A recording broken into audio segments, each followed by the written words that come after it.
महाराष्ट्राला ऐतिहासिक कालखंड म्हणजे साधारणतः 5वे-6वे शतक इसवी सन पूर्व याच्या आधी इतिहास नाही असं एक मत होतं पुरातत्वशास्त्रज्ञांचं। याच्या आधी इथं माणूसच राहत नव्हता, याच्या आधी इथं कुठल्या संस्कृत्या नव्हत्या किंवा महाराष्ट्रामध्ये माणूस असेल की नसेल ह्याच्यावरती प्रश्नचिन्ह होतं। गेंडा महाराष्ट्रात गेंडा होता, हो, पानघोडा पण होता, हो। मानवाला पहिलं दगडी हत्यार बनवण्यासाठी 10 ते 12 लाख वर्षांचा कालखंड गेला। अश्मयुगीन जो कालखंड आहे त्याला 3 प्रमुख कालखंडामध्ये आपण वाटलेलं आहे। इंग्रजीमध्ये सांगायचं झालं तर lower palaeolithic, middle palaeolithic, upper पॅलिओलिथिक। तर माणसांनी सगळ्यात आधी शेती अफगाणिस्तानच्या भागामध्ये चालू केली, तिथं त्यानं मेंढी पालन पण केलं। दगडी हत्यार नेमकी काय आहेत, या दगडी हत्यारांचे प्रकार काय, त्यांची नावं काय, त्यांचा वापर कसा। जमिनीमध्ये मला एखादा हाड सापडलं, मी हे कसं निश्चित करणार आहे की हे हाड माणसांनी किंवा हा जो कुठला प्राणी असेल हा प्राणी माणसांनी खाण्यासाठी वापरलाय का हा नैसर्गिकदृष्ट्या मृत्युमुखी पडलाय आणि नंतर त्याचं हाड मला सापडलं। आज जो चाकू आपण वापरतो, ब्लेड्स वापरतो, ही जी आहेत ना, की ह्याच दगडी हत्यारांची पुढची पिढी आहे। हे कापरपंज आहेत बेसिकली सगळ्यांचे। 1950, 60, 70च्या दशकामध्ये ज्या मोठमोठे जागा त्या काळातल्या पुरातत्व संशोधकांनी शोधून ठेवल्या त्या आज त्याही अस्तित्वात नाही आहेत। लोकांनी अगदी जमिनीपासून सपाट करून त्याच्यावर शेती करण्याचा कार्यक्रम लावलेला आहे।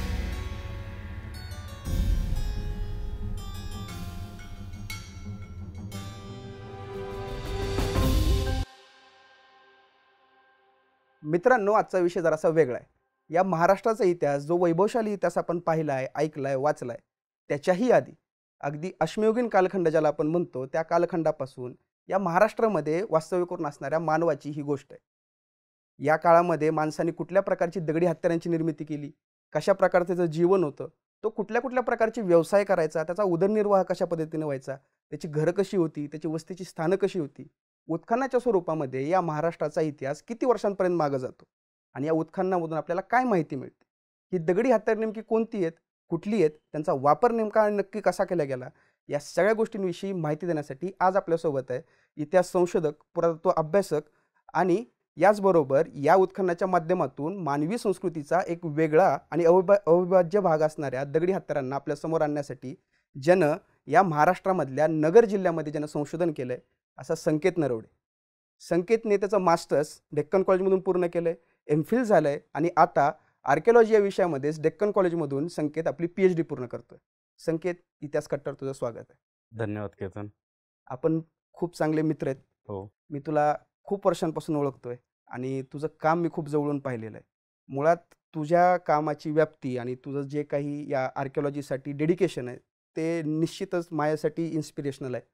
पण मला एक गोष्ट तुझ्याकडून आज या पॉडकास्टच्या माध्यमातून जाणून घ्यायची आणि बऱ्याचशा गोष्टी आहेत अशा ज्या मला आमच्या प्रेक्षकांनाही सांगायच्या आहेत। त्यातली सगळ्यात महत्त्वाची आणि सगळ्यात पहिला प्रश्न जो सगळ्यांनाच कायम पडतो की या पृथ्वीवर पहिला माणूस कधी अस्तित्वात आला आणि त्यानं सगळ्यात पहिलं निर्माण केलेलं दगडी हत्यार कोणतं होतं? पहिलं दगडी हत्यार माणसानं साधारणतः 33 लाख वर्षापूर्वी निर्माण केलं। 33 लाख? 33 लाख।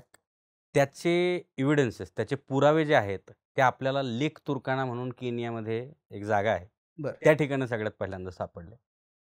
मानवी उत्क्रांतीच्या टप्प्यामध्ये जिथं होमोजिनस असं म्हटलं जातं ते अस्तित्वात येण्याच्या आधीपासून ही दगडी हत्यारं अस्तित्वात आहेत असे सध्याचे पुरावे आपल्याला सांगतात।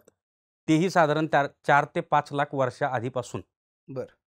आता होमोजिनस ज्यावेळेस मानवाच्या उत्क्रांतीमध्ये एक टप्पा आला, त्या टप्प्यानंतर माणसानं जे पहिलं टूल बनवलं किंवा पहिलं दगडी हत्यार जे बनवलं ते साधारणतः 23 लाख वर्षापूर्वी बनवलं। म्हणजे मानवाला पहिलं दगडी हत्यार निर्माण करण्यासाठी किती वर्षाचा कालखंड गेलाय उत्क्रांतीनंतर? मानवाला पहिलं दगडी हत्यार बनवण्यासाठी 10 ते 12 लाख वर्षांचा कालखंड गेला। आता त्यानं जे पहिलं दगडी हत्यार बनवलं ते जशाच्या तशा स्वरूपामध्ये सापडणं तर पहिली गोष्ट म्हणजे कठीण आहे। त्याच्यामुळे जे 33 लाख वर्षापूर्वी आपल्याला दगडी हत्यार सापडले तेच पहिलं दगडी हत्यार आहे हे म्हणणं खरं तर चुकीचं होईल। दगड जो असतो ना त्याच्यावर ऊन, वारा, पाऊस याचा सातत्याने मारा होत असतो। दगडाचा आकार हा सातत्याने बदलत असतो। त्याच्यामुळे दगडी हत्यार जरी त्याच्या आधी माणसानं बनवलं असेल, आता दगडी हत्यार असं नसतं ना की दगडी हत्यार बनवलं आणि ते त्या जागेवर सोडून गेला आणि ते उद्या लगेच मातीच्या खाली गाडलं गेलंय।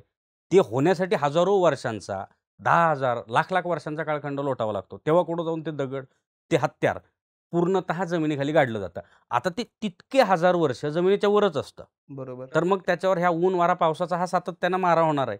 त्याच्यामुळे त्यांनी ते दगडी हत्यार जरी बनवलं असलं, तरी आपल्याला ते जसं तसं सापडणार नाही. आणि सापडलं तरी आपण त्याला कितपत ओळखू शकतो, हाही एक मोठा प्रश्न असतो. त्याच्यामुळं आपण ज्याला ओळखू शकलो, की हे दगडी हत्यार आहे, असा पहिला पुरावा आपल्याला लेक तुर्कानामधून येतो. तो केनियामध्ये आहे. त्याचा काळखंड हा 3.3 मिलियन इयर्स असा दिलेला आहे. 33 लाख वर्ष. बरं. आणि त्याच्यावरून आपण असं म्हणतो, की 33 लाख वर्षापूर्वी माणसानं पहिलं दगडी हत्यार बनवलं. आता तू स्वतः आर्किओलॉजीचा विद्यार्थी आहेस आणि भारतातलं सगळ्यात मोठं मिथ, हां. त्याला आपण काय म्हणू शकू, की सगळ्यात मोठा गैरसमज लोकांचा, की एखाद्या दगडाची कार्बन डेटिंग का करता येत नाही. कारण कुणीही काय म्हणतं, एखादी मूर्ती सापडली की हिची कार्बन डेटिंग करा, एखादा दगड सापडला की हिची कार्बन डेटिंग करा. मला आता तूच सांग, की कार्बन डेटिंग कशा कशाची करता येते आणि दगडाची करता येते का नाही. पहिली गोष्ट म्हणजे कार्बन डेटिंग करण्यासाठी त्या वस्तूमध्ये कार्बन हवा. करेक्ट. ठीक आहे. बरोबर. दगडात आहे, नाहीये. नाही. दगडाचं कार्बन डेटिंग करता येत नाही. आणि त्याच्यामुळं आणि जरी समजा ज्या काही टेक्नॉलॉजी अवेलेबल आहेत, ज्याच्यानं आपण त्या दगडाचं एक आयुष्य सांगू शकतो, की हा दगड इतक्या वर्षापूर्वी निर्माण झाला. पण मग ते त्या पूर्ण दगडाचं वर्ष सांगतं. बरोबर. मग तो दगड 10 लाख वर्ष, 1 करोड वर्ष, 4 करोड वर्ष, तो कितीही करोड वर्षापूर्वी, कितीही लाख वर्षापूर्वी, कितीही हजार वर्षापूर्वी निर्माण झालाय, ती त्याची तारीख सांगतं. ना की त्या दगडापासून जी वस्तू बनली गेली, ती त्या वस्तू कधी बनली त्याचं सांगतं. कारण आता जर साधं उदाहरण द्यायचं झालं, हे जे दगडी हत्यार आता माझ्या हातात आहे, हे दगडी हत्यार एका मोठ्या दगडाचा पार्ट होता. ते त्याच्यापासून तोडलंय. आता मी जर त्या तुकड्याची जरी रेटिंग केली ना, तर आपण असं समजू, की हे 4 लाख वर्ष जुना दगड होता. तर त्याचीही तारीख तीच येणार आहे, ह्याचीही तारीख तीच येणार आहे. बरोबर. पण मग मी हे 4 लाख वर्षापूर्वी बनवलं होतं का? नाही बनवलं होतं. बरोबर. हे मी कदाचित 10,000 वर्षापूर्वी माणसाने बनवलं, 15,000 वर्षापूर्वी माणसाने बनवलं. त्याच्यामुळे दगडाची डेटिंग करता येणं मुळामध्ये शक्य जरी असलं, पण त्या तारखेचा वापर करून त्याच्यावरती काही पुरातत्वीय मतं देणं हे चुकीचं ठरतं. बरोबर. हा एक मिथ बस्टर आहे, हो. जे तुझ्या माध्यमातून लोकांपर्यंत पोहोचावं ही माझी इच्छा होती. लाकडाचं डेटिंग करता येतं. बरोबर. आता तुलाही माहीत असेल, तूही पुरातत्वशास्त्राचाच विद्यार्थी आहे.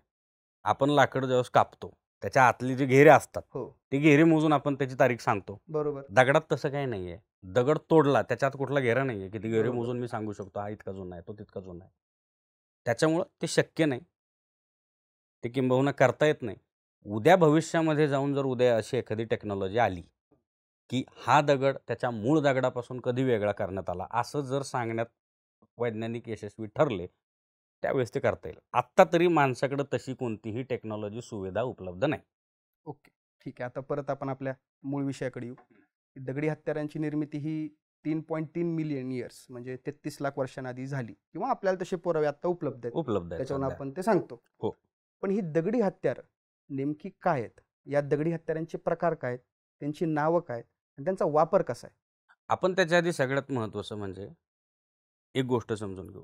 दगडी हत्यारं माणसाने जी बनवलेली आहेत, त्याच्यामध्ये इंग्रजीमध्ये त्याला चॉपिंग टूल्स, क्लिवर्स, स्क्रेपर्स असे शब्द वापरतो.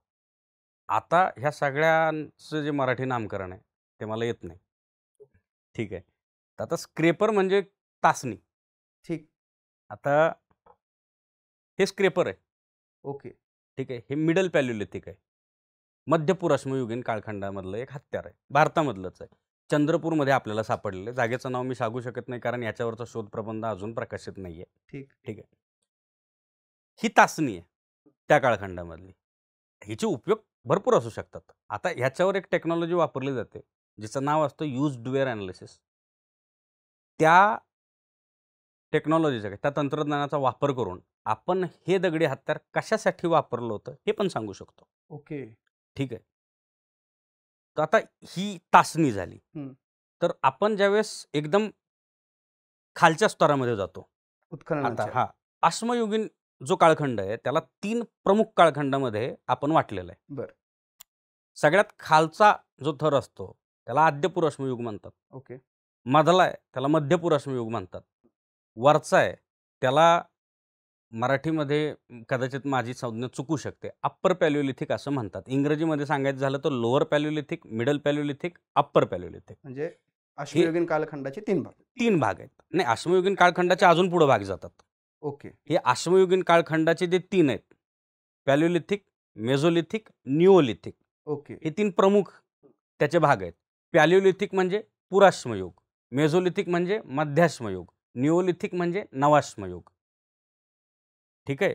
आता ह्याच्यात जे पॅलिओलिथिक एज आहे किंवा हा जो काळखंड आहे, हा होलोसिन नावाचा एक काळखंड पृथ्वीवरती चालू होतो, जिथं जाऊन पहिल्यांदा होमोसेपियन्स अस्तित्वात येतात. म्हणजे आज आपण जे आहोत ना, आपले खरे पूर्वज, पहिला माणूस जो आपल्यासारखाच दिसत होता, त्याच्या अंगावर केसही संभवता आपल्याला आहेत तेवढीच होती, असा माणूस. बरं. त्याच काळखंडामध्ये निअँडरथल नावाची माणसाची एक प्रजाती पण अस्तित्वात करते. आता ह्या काळखंडामध्ये काय होतं, आपल्या पृथ्वीवरती बराचसा भाग बर्फानं व्यापलेला होता. तो बर्फ वितळायला लागला, नवीन नवीन खंडांची निर्मिती व्हायला लागली, पाण्याची पातळी वाढायला लागली, समुद्राचे किनारे बदलले आणि एक नवीन काळखंड निर्माण झाला. त्या काळखंडामध्ये आपण मेझोलिथिक एज आलं असं समजतो. त्याच्या आधी जे आहे ते पॅलिओलिथिक, पुराश्मयुग. माणसानं पहिली हत्यारं ही या पुराश्मयुगातच निर्माण केली. ह्या पुराश्मयुगाचे आपल्याला सोपं जावं अभ्यासाला म्हणून 3 अजून काळखंड आपण निर्माण केलेले आहेत. Lower palaeolithic, middle palaeolithic, upper palaeolithic. Lower म्हणजे सगळ्यात खाली सापडतं, मिडल म्हणजे त्याच्या मधलं, अप्पर म्हणजे सगळ्यात वरचं. पण ह्या काळखंडाची नावं ती फक्त खाली, मध्ये आणि वर सापडतं. ह्याच्या आधारावरतीच नाही, तर ह्यामध्ये सापडणाऱ्या दगडी हत्यारांच्या आधारावरतीही आपण वाटलेली आहेत. जी सगळ्यात खालच्या काळखंडामध्ये हत्यारं आपल्याला दगडी हत्यारं सापडतात एकंदरीत, त्या हत्यारांना आपण ओल्डुवान टूल्स असं म्हणतो. आता ओल्डुवाई टूल्स आहेत, ती ओल्डुवाई गॉर्ज नावाची एक जागा आहे आफ्रिकेमध्ये, तिथं सापडली. त्याच्यावरनं त्या दगडी हत्यारांना किंवा त्या तंत्रज्ञानानं बनवली गेलेली जी हत्यारं आहेत, त्या सगळ्या हत्यारांना आपण ओल्डुवाई टूल्स असं म्हणतो. तू वाचलंच असेल. बरोबर. ही हत्यारं काय असतात, एक मोठा दगड घ्यायचा, तो तोडला की त्याची जी एक बाजू आहे, फक्त तिलाच शेप द्यायचा, जेणेकरून ते हत्यारासारखं वापरता येईल. त्याला युनिफेशियल टूल्स असं म्हणतात. त्या काळखंडामध्ये सर्वाधिक हत्यारं जी आहेत ती ह्याच प्रकारामध्ये किंवा ह्याच तंत्रज्ञानाने बनवलेली तुला सापडतात. त्यांचा आकार मोठा असतो. ती शक्यतो चॉपिंग टूल्स आहेत. स्क्रेपर्स पण मिळतात त्याच्यामध्ये, पण जास्त नाही. याच्यानंतर जी टूल्स सापडतात, जी साधारणतः आपल्याला मध्य पुराश्मयुगामध्ये सापडायला प्रचंड प्रमाणात सुरू होतात. ह्या दगडी हत्यारांची जी साईज आहे, आता जुनी जी दगडी हत्यार होती ती मोठी होती, त्याच्या एकाच बाजूला धार लावलेली होती. मग माणसाचं तंत्रज्ञान विकसित होत गेलं. त्याच्या लक्षात आलं की एका बाजूने जर हत्याराला धार असेल, एकतर ते जास्त काळ वापरता येत नाही, त्याचा आकार मोठा असल्यामुळे ते हवं तिथं घेऊन जाता येत नाही. मग त्यानं आकार थोडासा छोटा केला. मग आकार छोटा केल्यात त्याबरोबरच त्यानं दगडाच्या दोन्ही बाजूला धार लावायला चालू केलं. मग त्याला बायफेशियल टूल्स आपण असं इंग्रजीमध्ये म्हणतो. ही जी बायफेशियल टूल्स आहेत, ही ज्यावेळेस अस्तित्वात यायला लागली किंवा ह्यांचं प्रमाण इतर दगडी हत्यारांच्या तुलनेमध्ये वाढायला लागलं आणि सोबतच मग एक दगडी हत्यारांचा प्रकार आला ज्याला स्क्रेपर्स म्हणतात. ह्या काळखंडामध्ये हे स्क्रेपर्स खूप जास्त वाढले. जसं मी सुरुवातीला हे दाखवलं, ही एक स्क्रेपरचा प्रकार आहे. तासणी म्हणू आपण याला सध्या. हाही एक स्क्रेपरचा प्रकार आहे. हाही एक स्क्रेपरचा प्रकार आहे. आता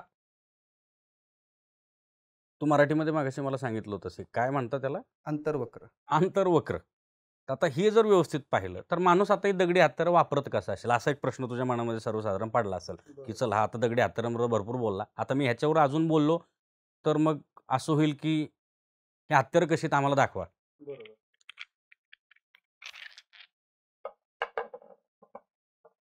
ह्या हत्यारांची पकड साधारणतः माणूस असा बनवतो, जी बाजू वापरायची आहे तिला आपण धार लावली, ह्या बाजूला धार आहे याच्या, मग हे असं हत्यार धरलं, स्क्रेप करायला चालू केलं. आता ह्याच्यावरून तुझ्या लक्षात आलं असेल हे हत्यार वापरलं कशाला, कातडी काढायला, कातडी सोलण्यासाठी किंवा मारलेल्या जनावरांचं मांस वेगळं करायचंय हाडकापासून, त्याच्यासाठी ही हत्यारं वापरण्यात येते. सगळ्यात उपयुक्त अशी हत्यार येते. चॉपिंग टूल्स आपण ज्याला म्हणतो. चॉपिंग टूल्स म्हणजे काय, आता ह्या हाडकामध्ये बोन मॅरो नावाचा एक प्रकार असतो अत्यंत पौष्टिक असतो आणि मनुष्य त्याला पहिल्यापासून खात आलेला आहे. बोन मॅरोला. बोन मॅरोला. आता हा बोन मॅरो काढणं काही इतकं सोपं नाही. आता आपल्याकडे चाकू आहेत, अत्यंत धार असणारे. खटकन बकरं कापतं आपण, बरोबर. पण त्या काळात त्याला इच्छा असेल, मग त्याच्यासाठी जी हत्यारं बनली गेली त्याला चॉपर चॉपिंग टूल्स म्हणायचं. तुकडे पाडण्यासाठी, तुकडे पाडण्यासाठी.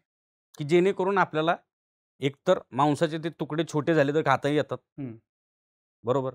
हाडकाचे तुकडे पाडता येतात. हां. तर ह्या काळखंडामधली दगडी हत्यारं साधारणतः ती ह्याच्यासाठीच वापरली गेली. ह्याच्या तंत्रज्ञानामध्ये हळूहळू बदल होत गेले. बरं. यांचा आकार लहान होत गेला. ते अजून चांगल्या प्रकारे वापरता यावं म्हणून मग त्याची पकड व्यवस्थित करता यावी म्हणून त्याच्या दृष्टीने माणसानं विचार करायला चालू केलं, की आता समज एक साधा दगड मी तुला दिला आणि म्हटलं तोडमधून, तोही हत्यार म्हणून तुला वापरताच येऊ शकतो ना. जर समज मी एका दगडाचे 2 तुकडे केले, एक तुकडा बारीक झाला, एक तुकडा मोठा झाला. आता मोठा तुकडा तू हत्यार म्हणून वापरणार नाही, पण लहान तुकडा तू वापरशील. मग आता हा मोठा तुकडा जो लहान तुकडा आहे, सॉरी, तो लहान तुकडा जर तू कशासाठी घेऊन गेला, बरोबर. पण मग माणसाने हळूहळू विचार केला, अच्छा त्याच्या एका बाजूला धार राहते, दगड तुटला, चारी बाजूला धार आहे, मग त्याने एक बाजू अशी तोडली. माझ्या हाताला नाही लागलं पाहिजे बा, याला आम्ही प्लॅटफॉर्म म्हणतो. आता हा प्लॅटफॉर्म असंच नाही आहे, दगड एका बाजूनं सपाट करून घ्यायचा आणि मग त्याच्यापासून हत्यार बनवायला चालू करायचं, त्याला प्लॅटफॉर्म म्हणतात. पण सोबतच तो ग्रिप तयार करतो. हो. ही अशी ग्रिप झाली बघ, बरोबर. दिसली तुला? बरोबर. ठीक आहे. आता ह्याच्यावर एक इंटरेस्टिंग पार्ट आत्ताच दाखवतो. फ्लिकिंग, आपण ज्याला मागाशी म्हटलो की धार लावणं, त्याला आम्ही फ्लिकिंग म्हणतो. नीट बघ व्यवस्थित, तुला दोन्ही बाजून दगडाचे छिलके उडवलेले दिसतील. एक प्रकारचा पॅटर्न तयार झाला. एक पॅटर्न आहे त्याच्यामध्ये. इथं धार लावायची आहे. आता हा दगड जाड असणार आहे, तुकडा पडला, पण ही बाजू जाडच राहिली, मग ही बारीक कशी करायची? आपण चाकूला धार लावताना काय करतो, समोरची बाजू तासून घेतो, सारखी सारखी तासून घेतो. का? ती जितकी बारीक होईल तितकी त्याची धार उत्तम. हो. मग आता दगड तासायचा कसा? तर दगड हा असा तासायचा. दुसरा दगड घ्यायचा, त्यानं एक प्रमाणबद्ध त्याला ठोके द्यायला चालू करायचे. ते काही असे द्यायचे नाही आडवे तेडवे, व्यवस्थित द्यायचे. याचे छिलके उडणं चालू होतं. हे छिलके उडायला लागले की आपोआप याला एक धार मिळायला चालू होते. ही ती धार. आता तू व्यवस्थित बघ, तुला जर दिसतच असेल, इथे एक छिलका उडावलाय, नंतर इथे एक उडावलाय, नंतर इथे एक उडावलाय, त्याच्यानंतर इथे एक उडावलाय, मग इथे एक उडावलाय. याला अल्टरनेटिव्ह फ्लिकिंग असं म्हणतात. Alternative flicking. इकडून उडवला, उडवणाऱ्यानं इकडून उडवला, मग त्यानं दगड असा घेतला, इकडून, कारण याच ठिकाणी मी दुसरा छिलका उडवला, तुटणार आहे. बरोबर. असे साधं डोकं त्यांनी लावून पहिली हत्यारं बनवायला चालू केलं. बरोबर. म्हणजे माणूस सारखं एक, मी मध्यंतरी, मला भरपूर लोक असे प्रश्न विचारतात, पहिली हत्यारं आली कशी, त्यांना कोणी शिकवलं असेल? कोणी शिकवलं नाही, तो अनुभवातून शिकत गेला. हळूहळू त्याच्यात ती प्रगती होत गेली. बरोबर आहे. हे कॉमन सेन्स आहे. आणि हा नाही, तसंही नसतं. आता जर वाचन झालंच नसेल त्या विषयावर, तर साहजिक आहे असे प्रश्न पडणं. बरोबर. ही अत्यंत साहजिक गोष्ट नाही आहे. नाही, ही जी दगडी हत्यारं ज्यानं तयार केली, हा, त्याच्यासाठी, त्याच्या दृष्टिकोनातून जर बघितलं आपण तर, हो, त्याच्यासाठी म्हणजे ही ॲडव्हान्समेंट आहे. म्हणजे तो काहीतरी नवीन करतोय. होय. ह्याच्याने त्याला आता ते तोडता येतंय. तो जनावरांची शिकार तर करू शकतोय. आता मुळामध्ये तो काय शिकार करतोय म्हणजे दरवेळेसच काही शिकार करून खातोय अशातला भाग नाहीये. कधी कधी त्याला मेलेली जनावरं सापडतात, तो तेही खातोय. वणव्यामध्ये जळून मेलेली जनावरं, त्याला तर भाजलेलं अन्न मिळतंय. पण ते मिळालं म्हणून अख्खंच्या अख्खं जनावर घेऊन कसं यायचं? तोडायला तर पाहिजे ना. आताही समज तू जर गेला बाजारामध्ये आणि तू पायी गेलाय, तुला तांदूळ घरी न्यायचा होता, आहे माझ्याकडं 500 किलो तांदूळ, अख्खा 500 किलो घेऊन जाणार आहे सोबत? शक्यच नाही. किलो किलो घेऊन जाशील. तुला जेवढं शक्य होईल तेवढं तू तुझ्या पाठीवर घेऊन जाशील हळूहळू. बरोबर. तसं तो त्यालाही ते न्यायचं होतं ना. मग ते करण्यासाठी करायचं काय? तर मग हत्यारं बनली. हत्यारं बनली कारण माणसाला त्याची गरज होती. ती बनत नव्हती तर माणूस त्याच्या पुढे जातच नव्हता. बरोबर आहे. कालच एक व्हिडिओ बघितला, त्याच्यामध्ये असं दाखवलं होतं की अश्मयुगीन काळातला एक माणूस आहे, त्यानं एका दगडावर दुसऱ्या दगडाने स्ट्रोक मारला. हो. एक दगडी हत्यार तयार झालं. तिथंच तो व्हिडिओ संपतो आणि डायरेक्ट माणूस चंद्रावर आहे. हो, तेवढी प्रगती झाली माणसाची. ह्याच्यापासून चालू झालं. ह्या दगडांपासून आपण इथं आलोय. खरंय, 100%. आता उदाहरणार्थ त्यांनी सुरुवात केली. आता हे जे दाखवलं हे लोअर पॅलिओलिथिक टूल आहे सुरुवातीला. आता ह्याचा आकार बघ, मोठं आहे, जड पण आहे. तर उचलून बघ, ह्याचं वजन बघ तू खरं किती असेल तरी साधारण याचं वजन. आरामात नाही म्हणलं तरी 1.5-2 किलोच्या आसपास. 1.5-2 किलोचं असेल सहज. बरोबर. बरोबर. आता मी तुला दुसरं देतो हत्यार. ठीक आहे, मध्य पुराश्मयुगीन. मध्य पुराश्मयुगीन. आता वजन काहीतरी 100-1 ग्रॅम, 100-200 ग्रॅम, 300 ग्रॅम. करेक्ट. बरोबर. करेक्ट. त्याच्याही लक्षात आलं ना, तो किलोची जाऊ शकत नाही. मग ही हत्यार यायला लागली. ह्याच्यात त्याने अजून पुढे डेव्हलपमेंट केली. ह्याच्याही पेक्षा बारीक, ज्याला ब्लेड्स असं म्हणतो, पाती, इतकी बारीक हत्यारं चालू केली त्याने बनवायला की त्यांची जाडी ही काही MM, बर 0.2, 0.3, 0.5 इतक्यापर्यंत माणूस जाऊन पोहोचला. पण मग ती तुटली नाहीत वापरताना? नाही, कारण दगडांची जी त्यांनी त्याच्यासाठी निवड केली, कारण त्याला हळूहळू त्याच्या आजूबाजूच्या भौगोलिक परिस्थितीचं ज्ञान व्हायला लागलं. लक्षात यायला लागलं कोणती दगड तुटतायत, कोणती दगड तुटत नाहीये, कोणता दगड कुठपर्यंत मार खाऊ शकतो. बर जसं बेसॉल्टवर जास्त हत्यारं मिळत नाहीत, बेसॉल्टची बनलेली जास्त हत्यारं मिळणार नाहीत, कारण जो वरच्या स्तरावरती आपल्याला बेसॉल्ट मिळतो ना, तो थोडासा कमकुवत असतो, त्याचं मॉलिक्युलर फॉर्मेशन इतकं स्ट्रॉंग नसतं. त्याची हत्यारं बनली तरी त्याची धार जास्त टिकत नाही, लवकर तुटतो. त्याला ते माहिती होतं, म्हणून त्यांनी जास्त हत्यारं बनवली. अशा ठिकाणी त्यानं ते हत्यारं बनवली जिथं त्याला दुसरा दगडच नाही. ओके. बेसॉल्ट शिवाय दुसरीकडे काही त्याला जर दुसरा दगड नाहीये तर तो शेवटी बेसॉल्टचीच हत्यारं बनवणार आहे. आणि बेसॉल्टचं लवकर वेदरिंग सुद्धा होतं, त्याच्यावर खूप जास्त लवकर परिणाम होतो वातावरणाचा. म्हणून बेसॉल्टची हत्यारं जरी बनलेली असली तरी ती ओळखता येणं आता सध्या अशक्य आहे. ठीक आहे, आता त्याची दुसरी ॲडव्हान्समेंट तुला दाखवतो. आत्तापर्यंतची जी हत्यारं मी तुला दाखवली, जसं आता उदाहरणार्थ हे हत्यार आहे, याची पकड बघ, बरोबर दिसते तुला व्यवस्थित एकदम. त्याची ॲडव्हान्समेंट बघ. खास पकडावं म्हणून त्यांनी इकडे दगडाचा काहीच मारा नाही केला, त्यानं काहीच नाही केलं, छिलके काढले नाही, काहीच केले नाही. का? आरामात पकडता यावं, एकदम व्यवस्थित, वापरण्यासाठी एकदम सोपं. एकदम सोपं. एका बाजूला गुळगुळीत राहतंय, जिथं त्याचा हात जातोय, जिथं त्याची पकड जाते. पण आता हात कुठपर्यंत वापरणार? मग अशा हत्यारांची निर्मिती त्याने चालू केली. हे काय? हा स्क्रेपरचा हे एक मल्टीपर्पज टूल आहे. बरं. वेगवेगळ्या कामासाठी वापरला असेल. पण आता ह्याच्यामध्ये तुला जर हे दिसत असेल, हो, हे नॅचरल नाहीये, हे माणसानं बनवलंय. ओके. हा आतमध्ये जो तुला असा गोलाकार शेप दिसतोय, हा नॅचरल नाहीये, हे माणसाने बनवलं. काय सांगतो? कशासाठी बनवलं? लाकूड घ्यायचं, इथं ठेवलं, चांबड्यानं, झाडाच्या सालीनं बांधलं, झालं ना छोटं टूल त्याच्याकडे लाकडाला धरून. आता हात वापरायचाच कशाला? बर बर बर बर आता हात वापरण्याची गरज राहिली नाही मला. आता मी अजून एक पाऊल पुढे गेलो.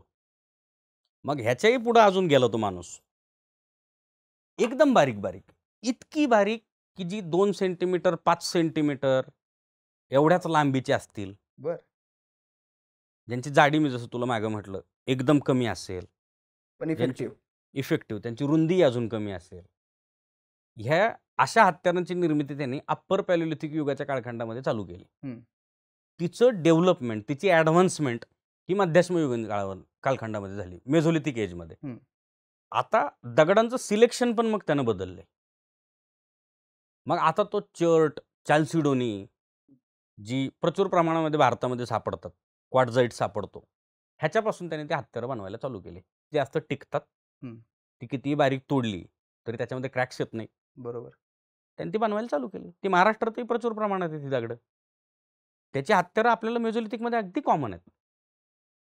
आणि ही जी मायक्रोलिथ्स ज्याला म्हणतात, मायक्रो लिथ्स म्हणजे दगड, पॅलिओ जुनं, लिथिक दगडी, पॅलिओलिथिक पुराश्म, पूर अश्म. बरोबर. तर मायक्रोलिथ्स छोटी दगड, मायक्रोलिथ्स टूल्स छोटी दगडांची हत्यारं. ही हत्यारांचे जे प्रकार आहे मायक्रोलिथ ज्याला म्हणतात, ते अगदी ऐतिहासिक कालखंडापर्यंत माणूस बनवत गेला, वापरतोय. त्याच्या आपल्याला वेगवेगळ्या उत्खननामधून सारखे सारखे आपल्याला त्याचे एव्हिडन्सेस सापडलेले आहेत. मग आता ही हत्यारं आहेत, मग माणसांनी ह्याच्यामधनं भरपूर काही डेव्हलपमेंट केलं. आज जो चाकू आपण वापरतो, ब्लेड्स वापरतो. ही जी आहेत ना, की ह्याच दगडी हत्यारांची पुढची पिढी आहे. हे खापरपंजे आहेत बेसिकली सगळ्यांचे. आणि ती पोरं ना बाळ आहेत. खरंय. दाढीचं ब्लेड बरोबर. ते ह्यांच्याच वंशावळीचं आहे पुढे जाऊन. आपले सर या इतिहास कट्ट्यावर आले होते, प्रबोध प्रबोध शिरोडकर. सर. आणि त्यांनी अन्सारी सरांचा किस्सा सांगताना सांगितलं की उत्खननामध्ये त्यांना ज्या ब्लेड्स मिळाल्या, ज्याला तो आता मायक्लोरिट्स म्हणला, तर त्यांनी ती दाढी करून बघायची किती उपयुक्त आहेत ती. आता एक्सपेरिमेंटल आर्किओलॉजी करताना त्यांनी कोंबड्या कापून पाहिल्या, त्यांनी मांस छिलून पाहिलंय. करता येतं, उपयुक्त आहेत. वेळ लागतो, निश्चित लागतो, 100%. पण होतं काम तेवढंच प्रभावीपणे करतं. आता तू सांगताना डेक्कन कॉलेजमध्ये काही पुरातत्व अभ्यासकांनी ही हत्यारं बनवून त्याच्यापासून झाड तोडायला किती वेळ लागतो इथपर्यंत प्रयोग करून पाहिलेले आहेत. आपल्या कॉलेजमध्ये बऱ्याच गोष्टी झाल्यात अशा. हो. आता ज्याला कुऱ्हाड म्हणतात, ही हँडॅक्स माणसानं बनवलेली 7-8 लाख वर्ष धरून चालू या हत्याराला. धरलं, करेक्ट, कुऱ्हाड म्हणून वापरलं. बरोबर. ह्या कुऱ्हाडीचं अद्ययावत रूप तू घराघरात पाहिलंच असं. करेक्ट आहे. पण त्यांच्या खापरपंजाचा खापरपंजा हाय. ही हँडॅक्स. मगाशीपासून तू सांगतोय लोअर पॅलिलिथिक, अप्पर पॅलिलिथिक. या लोअर पॅलिलिथिक, मिडल पॅलिलिथिक, अप्पर पॅलिलिथिक यांची वर्गवारी जी काय आपण केली दगडी हत्यारांच्या माध्यमातून, यांचा निश्चित कालखंड काय, यांच्या कालखंडाचे टप्पे काय? यांचा निश्चित कालखंड आपण जर भारताच्या किंवा इतर संपूर्ण जगाच्या दृष्टीने पाहिला तर 2.5 दशलक्ष वर्ष जुना ते 2 लक्ष वर्ष जुना हा जो कालखंड आहे, म्हणजे 25 लाख वर्ष ते 2 लाख वर्ष, हा आपण लोअर पॅलिओलिथिकला असाइन केलेला आहे. बरं. की ह्या कालखंडामध्ये लोअर पॅलिओलिथिक जे कल्चर होतं ते डेव्हलप होत होतं. 2 लाख वर्ष ते 40,000 वर्ष हा जो कालखंड आहे हा आपण मिडल पॅलिओलिथिकला दिलेला आहे. बरं. या काळामध्ये मध्यपूर्वाश्मयुगीन संस्कृती जी आहे ती अस्तित्वात होती. 40,000 वर्ष ते 10,000 वर्ष म्हणजे होलोसिन पिरियड ची सुरुवात इथपर्यंतचा जो कालखंड आहे तो आपण अप्पर पॅलिओलिथिक दिलेला आहे. आणि याच कालखंडामध्ये जी दगडी हत्यार आहेत ती हळूहळू डेव्हलप होत आहेत. म्हणजे 25 लाख वर्षापूर्वी जे दगडी हत्यार बनायला चालू झालेली आहेत तिथून 2 लाख वर्षांपर्यंत त्याच्यावर सातत्यानं प्रयोग होत आहेत. आणि 2 लाख वर्षांनंतर एक नवीन टेक्नॉलॉजी येते आणि मग 2 लाख वर्षांनंतर आपल्याला ज्यावेळेस इथं एक मिडल पॅलिओलिथिक एज चालू होतं ते साधारणतः 1,60,000 वर्ष ते लास्ट करते. मग तिथं जाऊन पुन्हा नव्या प्रकारची हत्यारं माणूस परत त्या मधल्या कालखंडामध्ये डेव्हलप करतोय, ती रेग्युलर वापरायला चालू करतोय आणि ती 40,000 ते 10 वर्ष या कालखंडामध्ये सातत्यानं वापरतोय. आणि 10,000 वर्षानंतर त्यावेळेस होलोसिन पिरियड चालू होतो. आता होलोसिन पिरियड नंतर जे मायक्रोलिथिकचं इंट्रोडक्शन होतं ते इंट्रोडक्शन याच्यामुळे होतं कारण त्यावेळेस भौगोलिक परिस्थिती संपूर्ण जगभर अचानक बदललेली आहे. म्हणजे अचानक म्हणजे आपण असं अचानक बोलतो हे आजच्या परिभाषेतला अचानक नाही, त्या काळातल्या परिभाषेतला अचानक. यंगर ड्रायस नावाचं एक फेनॉमिनन आहे ज्याच्यामध्ये ज्यावेळेस लास्ट आईस एज शेवटचं हिमयुग हे संपलं, बर्फ वितळला, ह्या वेळेस काय झालं, नवीन जंगलांची निर्मिती झाली. अनेक प्रदेश जे आहेत ते दलदलीमधून शुष्क प्रदेशामध्ये यायला चालू झाले. पाण्याची समुद्राची पातळी वाढली, माणसाला बऱ्यापैकी नवीन ठिकाणी वसाहत करावं लागली. गवताळ जमिनीचा प्रदेश हा वाढला. मग माणसाची शिकार करण्याची जनावरं सुद्धा बदलली.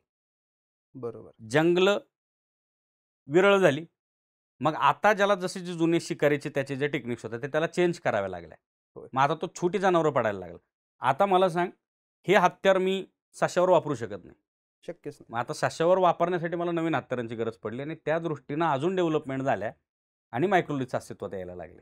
त्या अप्पर पॅलिओलिथिक पासूनच येत आहेत, पण मेझोलिथिकमध्ये त्याचं प्रमाण जास्त वाढतं. मग मला तुला हा प्रश्न विचारण्यामागचा माझा हेतू असा होता की लोअर पॅलिओलिथिकमध्ये मानवाने वापरलेली दगडी हत्यार, त्यांचा आकार, आणि तिथून अप्पर पॅलिओलिथिकमध्ये ज्यावेळेस मानवाची प्रगती होते आणि तो त्या कालखंडामध्ये ज्यावेळेस वास्तव्यास असतो त्यावेळेस त्यानं वापरलेल्या दगडी हत्यारांचा आकार, हे जे इव्हॉल्युशन आहे यासाठी त्याला किती वर्ष लागली हा अंदाज लोकांना यावा म्हणून मी तुला याचा कालखंड विचारतो. आता ही एक प्रक्रिया आहे. बरोबर.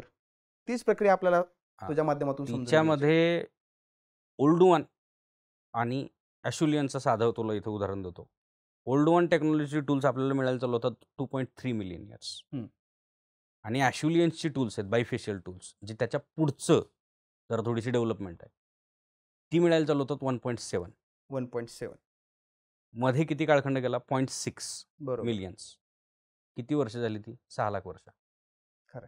सुरुवातीला तेवढा वेळ लागला माणसाला, पण नंतर हा काळ कमी कमी काळखंड होत गेला. मग 10,000, कुठं 10,000, 12,000, 15,000, तरी साधारणतः तू 50,000 काळखंड माणसाला लागलाच लागला एका टेक्नॉलॉजीमधून दुसऱ्या टेक्नॉलॉजीमध्ये जाण्यासाठी त्या काळामध्ये.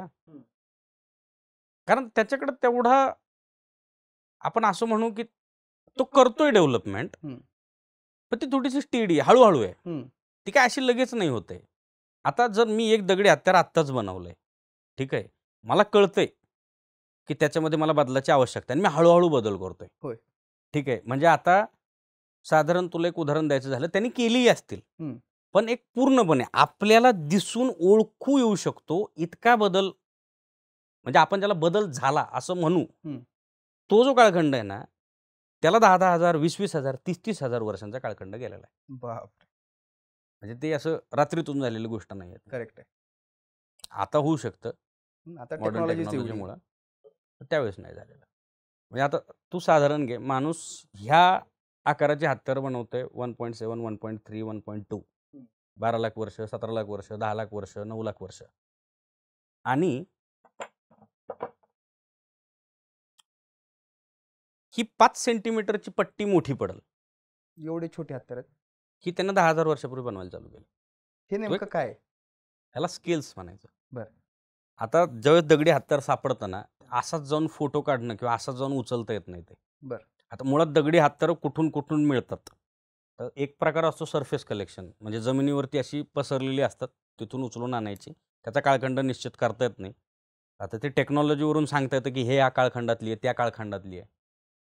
त्याला फक्त नाव देता येऊ शकतं, लोअर पॅलिओलिथिक, अप्पर पॅलिओलिथिक, मिडल पॅलिओलिथिक, तारखा निश्चित नाही करता येऊ शकत. बरं. ठीक आहे. तर ही हत्यारं अशीच अशी उचलून नाही आणता येत. ही हत्यारं जायची, आयडेंटिफाय झाली, त्याचा एक फोटो काढायचा, तो फोटो काढताना ह्या स्केल्स वापरायचा. ओके. तो जमिनीवर जसा सापडला तशाच्या तशा अवस्थेमध्ये काढण्यासाठी. बरं. म्हणजे आता उदाहरणार्थ मला हे टूल सापडलं, फोटोमध्ये कळणार, तुला आता कळतंय ह्याची उंची साईज काय असेल, नाही कळत आहे ना. बरोबर. माझा हात, तुझा हात, पण आता माझा हात किती सेंटीमीटरचा आहे हे कसं कळणार तुला? बरोबर. म्हणून हे उदाहरणार्थ हा हात, ही पट्टी, आता कळतंय. करेक्ट. परफेक्ट येते. मग असा फोटो घ्यायचा की साधारणतः 5 सेंटीमीटरचं होतं बाबा, 5 सेंटीमीटरचं थोडंसं मोठं आहे. आता पाहणाऱ्याला मग ते लक्षात येतं की इतकं मोठं आहे, इतकं छोटं आहे. हां, बरोबर. त्याच्यासाठी ह्या स्केल्सचा वापर होता. ह्या आणल्याच मी तेवढ्या एका कारणासाठी की दाखवाव्यात की नेमकी टूल्स उचलतात, म्हणजे ती काय अशीच लगेच उचलली, बॅग घेऊन गेलो, अरे सापडलं, घरी घेऊन आलो, मग नंतर मोजलं. ती ऑन साईट तपासायची. त्यातही कन्फ्युजन असेल ना, कसं की नॅचरल फ्लेकिंग टूल्स किंवा नैसर्गिकदृष्ट्या दगडापासून दगड तुटून जो होतो तयार, ते दगडी हत्यार, त्यात फरक कसा करायचा? त्याच्यात फरक कसा करायचा? दगडापासून जर दगड तुटलेला आहे तर त्याच्यावरती तुला इतके मार्क्स येत नाहीत ना. खरंय. म्हणजे आता व्यवस्थित बघ, मी तुला जर व्यवस्थित सांगायचं झालं, इथून एक तुकडा उडालाय, इथून एक तुकडा उडालाय, इथून एक तुकडा उडालाय, इथं एक तुकडा उडालाय, त्याला मी असं बारीक पाहिलं, इथं सुरुवातीला काही तुकडे उडालेत, बरोबर, याला इथं एक चपटा प्लॅटफॉर्म बनलेला आहे. मग मी ह्या बाजूला पाहिलं, दिसतंय सरळ तुकडे उडालेले, सरळ मार्किंग दिसते, उभ्या रेषा दिसतात. हे सांगतं की हे माणसाने बनवलं, हे नॅचरल नाही. नॅचरल म्हणजे काय होईल? सरळ 2 तुकडे, त्याच्यामध्ये तिसरा कोणता मार्किंग येण्याचा विषय येत नाही. दगड जसा तुटला तसा तुटला. बरोबर. आता हा ज्या मूळ दगडापासून तोडून बनवला असेल, हा दगड त्याला जसं तसं जाऊन लागू शकतो का? नाही. का? कारण हा काढल्यानंतर पण ह्याचे तुकडे उडावलेत ना. बरोबर. जो नॅचरली तुटलाय, म्हणजे मुळात तसं सापडत नाही. म्हणजे असं कोणी समजू नये की अरे असे दगडापासून दगड तुटले तर आम्ही लगेच दुसरा शोधतो, हे बघ हा असा आहे. नाही. म्हणजे हे असं एकंदरीत लक्षात येतं ह्याच्यावर. त्या मानवनिर्मित त्याच्यावरती मानवाची कुठली खूण नसते त्याच्यावरती. करेक्ट आहे, करेक्ट आहे. किंवा मानवाने तसा प्रयत्न केला असा कुठलाही त्याच्यावर खूण नसते. आता तू इथं एवढी दगडी हत्यारं दाखवायला आणलीस, त्यातली कुठली कुठली दाखवायची राहिली आणि त्यांचे प्रकार काय, त्यांचा वापर काय, जरा दाखव ना. ह्याच्यामध्ये माझ्याकडं मी फक्त ही एक हँडॅक्सच आहे. छोट्या आकाराची आहे. आपल्याकडं ही एक हँडेक्स आहे, ही एक हँडेक्स आहे. पाहून घे आकाराचा फरक. आकाराचा फरक आहे. स्क्रेपर्स आहेत. करेक्ट. ठीक आहे. बहुतांशी बाकीची सगळी स्क्रेपर्स आहेत. हम्म. ते स्क्रेपर्सचे वेगवेगळे प्रकार आहेत. हम्म. ठीक आहे. आता मला तुला सगळ्यात महत्त्वाचं दाखवायचं होतं, म्हणजे दगडी हत्यारं जी सापडतात ना, ती 3 वेगवेगळ्या रूपांमध्ये आपल्याला सापडतात. बरं. पहिलं असतं प्रायमरी सोर्स, मुख्य सोर्स. जिथं ते दगडी हत्यार बनवलं तिथंच ते सापडणं. दुसरे असतात सेकंडरी, म्हणजे ते हत्यार बनवलं कुठंतरी, ते घेऊन आले किंवा ते आलं तिथं सापडणं. तिसरं असतात टर्शरी. ठीक आहे. हे जे आहे ते नदीपात्रातून मिळालेलं आहे. बरं. आता बऱ्याच वेळा नदीपात्रात जर तुम्हाला टूल मिळालं तर ते प्रवाहाच्या विरुद्ध दिशेला तुम्ही जाता. साधारणतः किलोमीटर 2 किलोमीटर भराच्या काही काही नदीला जर तेवढा जोर असेल तर थोडा अजूनही लांब तुम्हाला ती साईट मिळून जाते जिथं ओरिजिनल बनली आहे. कधी काळी नदीच्या किनाऱ्यावर, कारण दगडगोटे सगळ्यात जास्त कुठं मिळतात? नदीच्या किनारे. मग त्याने टूल्स कुठं बनवले? बरोबर. आणि नद्या ह्या सारख्या सारख्या त्यांचा प्रवाह बदलत असतात. म्हणजे उदाहरणार्थ ती साईट कधी काळी जमिनीवर होती, नदीनं त्याचा प्रवाह बदलला आणि मग ते प्रवाहाबरोबर ही वाहत आली. तर ही प्रवाहामध्ये कंटिन्यू वाहत राहिली म्हणून बघ त्याचे स्मूथनेस, गुळगुळीत झाले. गुळगुळीत झाले ते. हे जमिनीवरती सापडलं, जमिनीवरती उघड्यावरतीच. तर आता ह्याच्यावर बघ, तुला दिसेल त्यांनी एवढे वर्ष ऊन वारा पाऊस सगळा सहन केलाय. आता असं एखाद्याला वाटन हे किती नवीन आहे, हे किती जुनं आहे, त्याचा अर्थ असा नाही होत की हे जुनं हे नवीन. सापडलं कुठं, कोणत्या अवस्थेत सापडलं, ते खूप महत्त्वाचं ठरतं. हे थोडंसं जमिनी खालचं आहे.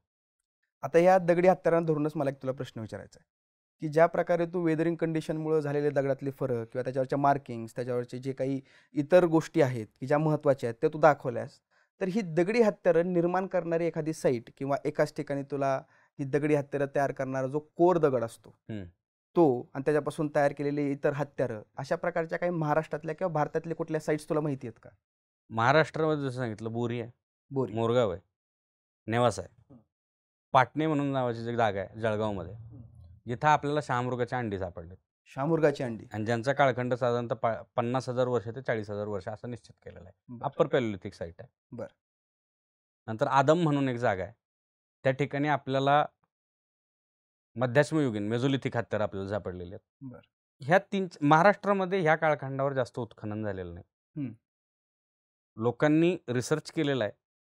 आपल्याकडं साईट्सही आहेत भरपूर प्रमाणामध्ये, उत्खनन झालेलं खूप कमी आहेत. आणि त्यातल्या त्यात आपल्याकडे मेझोलिथिक जो काळखंड आहे त्याच्यामध्ये उत्खनन झालेले 1-2च जागा आहेत.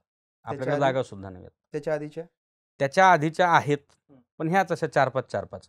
आता त्याचा प्रॉब्लेम कसा होतो माहिती आहे का? ह्याचा प्रॉब्लेम हा होतो की एक निश्चित काळखंड निर्माण करण्यासाठी किंवा मग एकंदरीत महाराष्ट्राची भौगोलिक परिस्थिती कशी होती ती माहिती देण्यासाठी आपल्याकडे पुरेसा डाटा निर्माण होत नाही. बरं. 3 आणि 4 साईटच्या आधारावरती मी संपूर्ण महाराष्ट्र किंवा भारतावर बोलू शकत नाही. बरोबर आहे. म्हणजे उदाहरणार्थ मी जर तुला एक उत्खननावर घेऊन गेलो, त्या एका उत्खननाच्या आधारावर तू संपूर्ण भारताचा ऐतिहासिक किंवा संपूर्ण भारताचा इतिहास लिहायला बसणार आहेस का? शक्यच नाही. तसंच काहीसं तू इथं समजून घे. आपल्याकडे जागा एक्सकवेटेड खूप कमी आहेत, लोकांनी शोधलेल्या आहेत, अजूनही शोधतायत. भरपूर इतिहास संशोधक आहेत जे दिवस रात्र ह्याच्यामध्ये काम करतात. ते वेगवेगळे टेक्निक्स कशा डेव्हलप झाल्या असाव्यात, काय झाल्या असाव्यात त्याच्यावर काम करतात. लोक ह्या उत्खननामधून जे हाडकं सापडलेत त्या हाडकांचा अभ्यास करतायत की प्राणी कोणती होती, ही खाण्यासाठी वापरली, काय झालं ह्यांचं. म्हणजे अभ्यास कंटिन्यू चालू आहे. थोडंसं मला वाटतं थोडंसं ह्याच्याकडं लक्ष देण्याची गरज आहे. बरं. अजून उत्खनन होण्याची गरज आहे. आत्ता मगाशी तू नीलगायचा उल्लेख केलास. आत्ता सांगताना तू सांगितलंस की शहामृगाची अंडी सापडली, ज्याचा कालखंड 50,000 वर्षाआधी निश्चित करण्यात आला.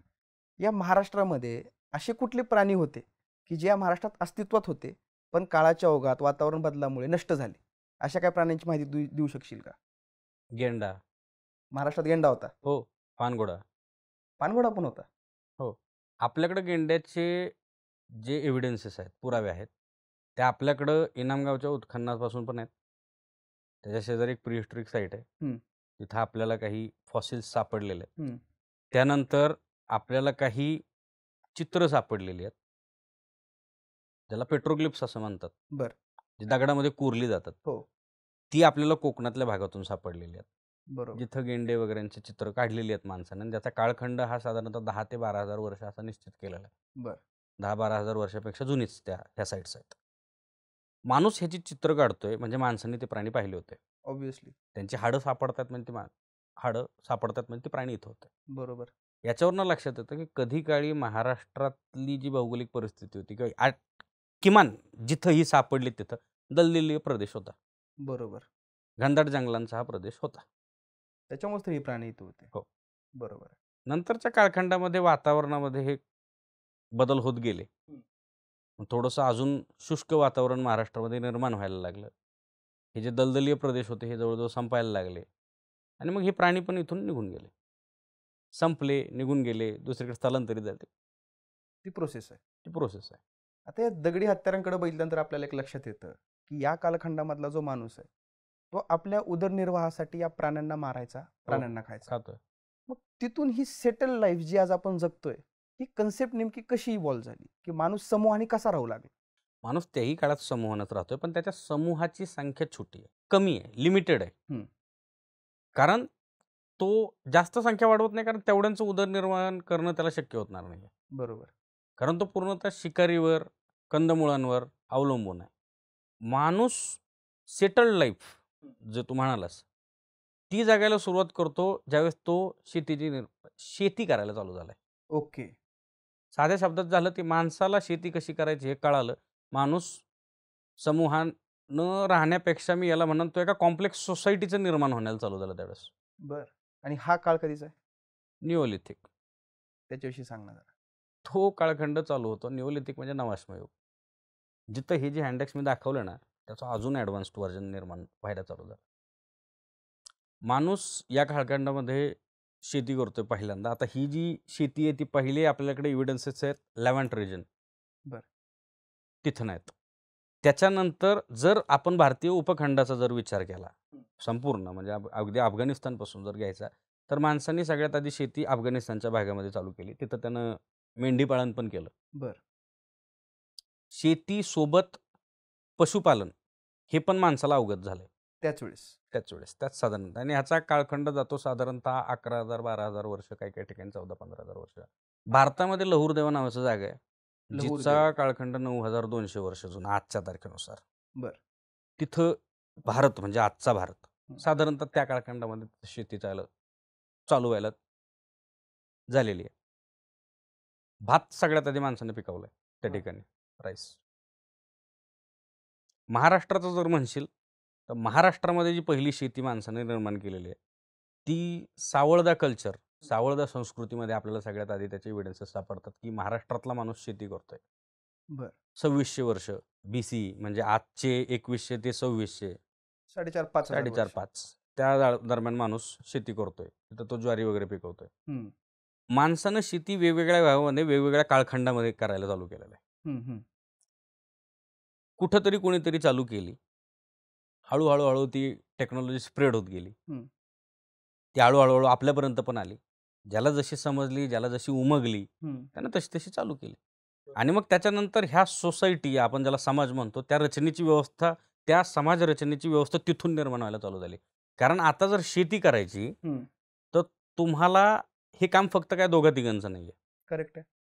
हंटिंग आणि गॅदरिंग अश्मयुगीन कालखंडामध्ये तो सेटल लाईफ जगत नाहीये.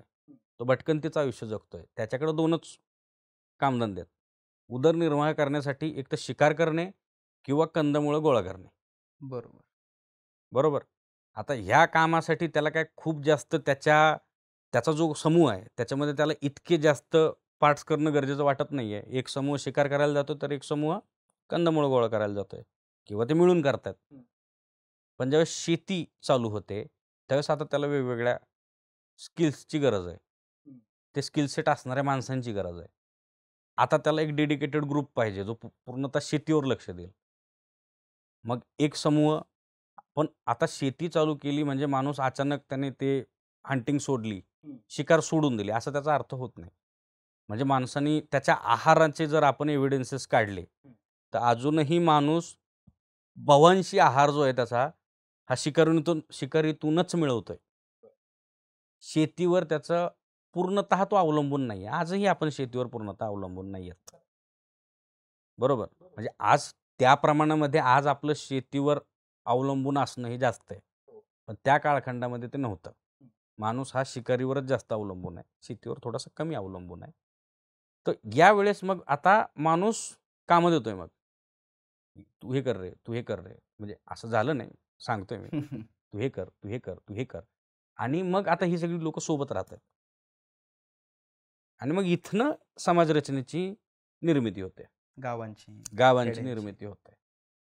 मग आता ही जी सुरुवातीची गावं आहेत, याच्यामध्ये एक 100 घरं, 200 घरं, 300 घरं साधारणतः अशा प्रकारची वस्ती आहे. मग हळूहळू हे डेव्हलप होत आहेत. हम्म.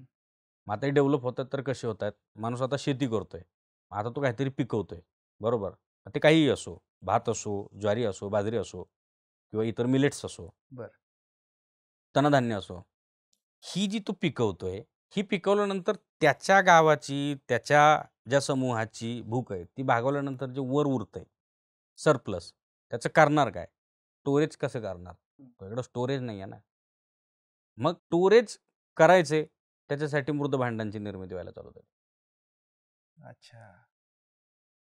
म्हणजे स्टोरेज करायचेच हे पण त्याच्या मागचे एक कारण आहे. म्हणजे माणूस त्याच्यामध्ये असं काही नाही फक्त अन्नधान्यच साठवून ठेवतोय.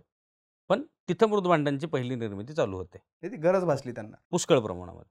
मेझोलिथिक काळखंडामध्ये पण मृद भांडांची निर्मितीचे आपल्याकडे पुरावे आहेत. पण ते तितके नाही आहेत. जितके आपल्याला प्रोटो हिस्ट्रीचा जो पिरियड आहे किंवा निओलिथिक पासून जो पुढचा पिरियड आहे त्याच्यामध्ये आपल्याला मग ती जास्त प्रमाणात सापडतात मृद भांड. कारण आता हे पिकवलं, ते स्टोअर केलं, मग आता ते खायचंय. मग ते खाण्यासाठी मग त्यांनी भांडे बनवायला चालू केली. कारण मांसाचं सोपं आहे. मांस बरोबर. आणलं, भाजलं, खाल्लं. संपलं. अन्नधान्याचं तसं नाहीये. हम्म. ते बनवलं, मग ते खायचं कशात? काहीतरी हवं तुला. मग मडगी गाडगी बनवायला चालू केली माणसाने. आणि ह्याच मडगी गाडगी ही प्रत्येक काळखंडाशी आम्ही अशी जोडलेली आहेत. की ह्या काळखंडामध्ये गाडगी अशी होती, मडगी अशी होती, ह्यांच्यावरती हे रंग होते, ह्यांच्यावरती अशा पेंटिंग्स होत्या. बरोबर. बरोबर. म्हणजे लाल रंग त्याच्यावरती टाकायचे. त्याला वॉश म्हणतात. लाल रंगात बुडवून काढलं, त्याच्यावर पांढऱ्या रंगानं पेंटिंग्स काढल्या, काळ्या रंगानं पेंटिंग काढल्या. ही करणारी लोकं ह्या काळखंडाची होती.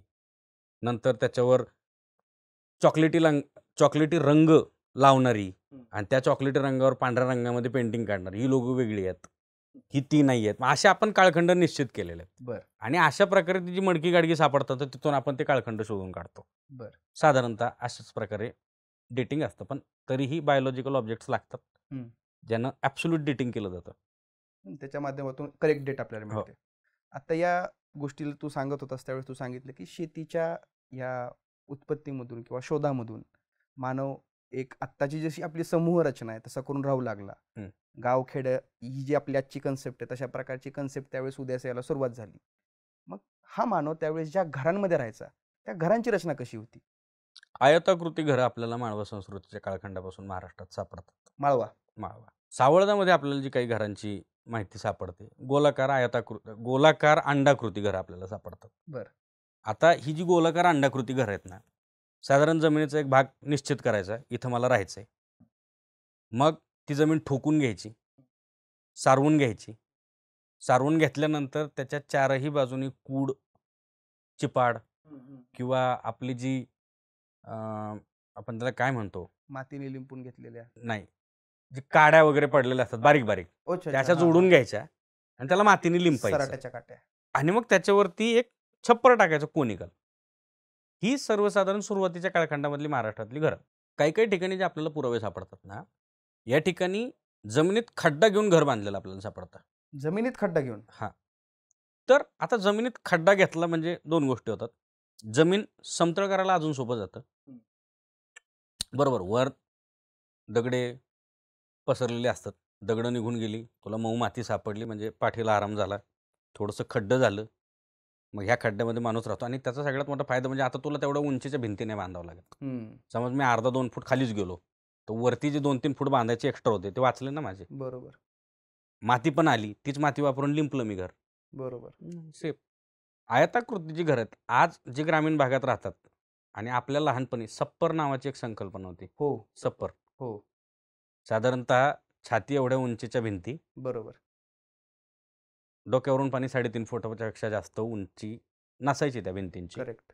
एक आयताकृती भिंत बांधायची, त्याला साधारणतः ह्या शेपचा आपण छप्पर टाकायचो. एक बाजूने भिंत वर जायची, ज्या 2 मेन बाजू आहेत त्या बाजूने भिंत वर जायची, आणि याचा आपण ह्या घराचं म्हणजे हे किचन आहे, हे पुढचं घर आहे, आपण त्याला जे डिवाइड करायचो त्या भिंती पण साधारण ह्याच छोट्या आकारात ठेवायचो. हीच घरं जी आहेत ही त्या काळखंडामध्ये आहेत. ते तिथून कंटिन्युएशन मध्ये असं म्हटलं तरी काय चुकीचं होणार नाहीये. क्या बात आहे. माळवा, जोरवे ह्या ज्या संस्कृतीची लोक होती यांची घरं ही अशाच प्रकारची आहेत. त्या घरांमध्ये खोल्या किती असायच्या? 4, 5, 2. आता ज्याचा जसा वापर त्याच्या तशा खोल्या. पण दायमाबादमध्ये आपल्याला ह्या घरांच्या फरशा सजवलेल्या सापडतात. सजवलेल्या? हां, पाण्यामध्ये जी शिंपली सापडतात ना, ती शिंपली अशी लावलेली, गोटी उचलून आणली त्यातल्या त्यात गुळगुळीत, ती गोटी अशी लावून त्या घराची म्हणजे एक फरशी तयार करण्याचा प्रयत्न. क्या बात. माझं घर त्यातल्या त्यात सुंदर कसं दिसेल, चुन्यानं लिंपलेली आहेत ही घरं, बर. म्हणजे किडे वगैरे त्यांचा त्रास जास्त होऊ नये. माणसानं घर पहिल्यापासून माझं घर सुंदर कसं करता येईल ह्याच्या दृष्टीने खूप विचार केलेला आहे. आता ह्या घरांमध्ये माणूस राहायला लागला, या घरामध्ये तो अन्न शिजवायला लागला, त्यासोबत तो मांसाहारी करतोय, आणि मांसाहार करत असताना तो कुठले प्राणी खात होता? आता मला हा प्रश्न तुला का विचारायचा आहे की सर्वसामान्य लोकांसमोर हा प्रश्न पडतो की जमिनीमध्ये मला एखादं हाड सापडलं, मी हे कसं निश्चित करणार आहे की हे हाड माणसाने किंवा हा जो कुठला प्राणी असेल हा प्राणी माणसाने खाण्यासाठी वापरलाय का हा नैसर्गिकदृष्ट्या मृत्युमुखी पडलाय आणि नंतर त्याचं हाड मला सापडले? आता हे हाडं खरं तर मी आणायला हवी होती सोबत. आता जर एखादं जनावर नैसर्गिकरित्या मेलंय, त्याच्यानंतर काही काळखंडाने त्याचे हाडकं स्केलेटन उघडं पडणार आहे, बरोबर, डिकम्पोज होणार आहे. ती जी हाडकं असतात ना त्याच्यावर कुठल्याही प्रकारचं कसलंही निशाण नसतं, कसलीही मार्किंग नसते, कशाही प्रकारचे त्याच्यावर ओरखडे नसणार किंवा त्याला कापलंय तोडलंय काहीच नसणार. कारण का? नैसर्गिकरित्या मेलाय, नैसर्गिकरित्या डिकम्पोज झालाय, नैसर्गिकरित्या ते हाडूक जे ते उघडं पडलेलं आहे.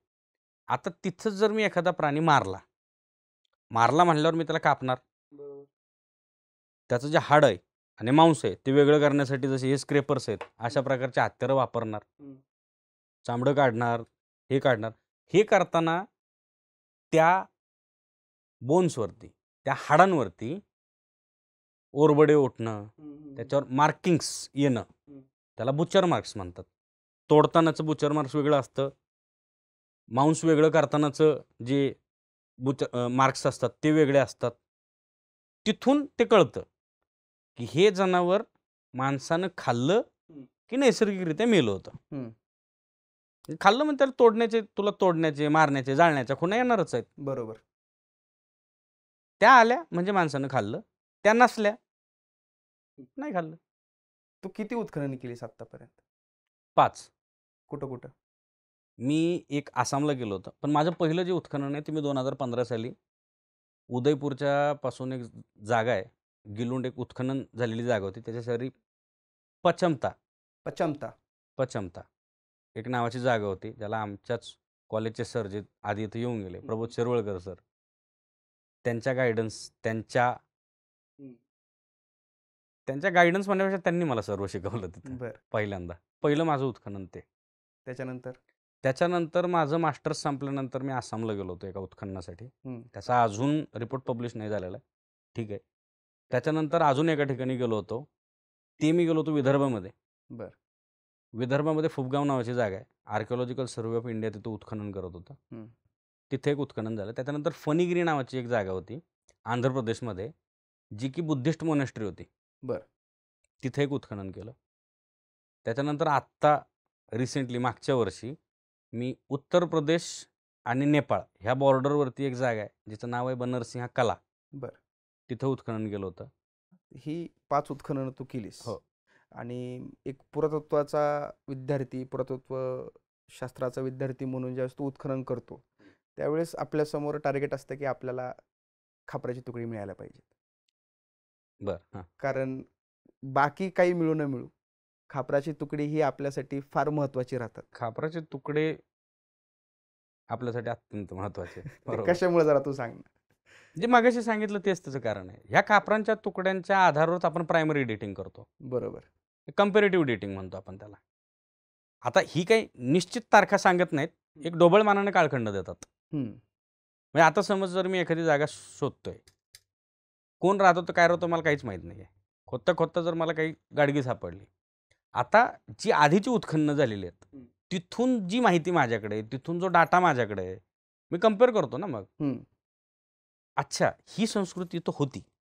मग आता ह्याच्या तुला अनुषंगानं सांगायचं, ही जी मृदभांड आहेत, ही किती महत्त्वाची ठरू शकतात. ते आपल्याच बाबतीत झाले, महाराष्ट्राच्या बाबतीत. बरं.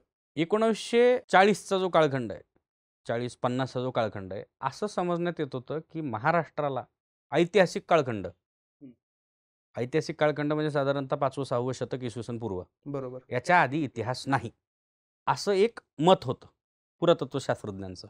बरं. की याच्या आधी इथं माणूसच राहत नव्हता. याच्या आधी इथं कुठल्या संस्कृत्या नव्हत्या किंवा महाराष्ट्रामध्ये माणूस असेल की नसेल ह्याच्यावरती प्रश्नचिन्ह होतं.